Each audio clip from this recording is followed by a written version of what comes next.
网络上吃牛肉面，老板，给我来5块钱牛肉面。什么？5块钱？5块钱你吃得完吗？吃不完可不能退哈。吃得完，我胃口大得很。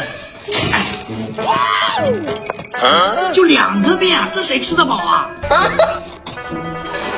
哼，太狠了！现实中吃牛肉面，老板，来个那个200的豪华牛肉面，这分量肯定很多。来喽！啊，这就是牛肉，这一坨还没牛的痔疮大。有人。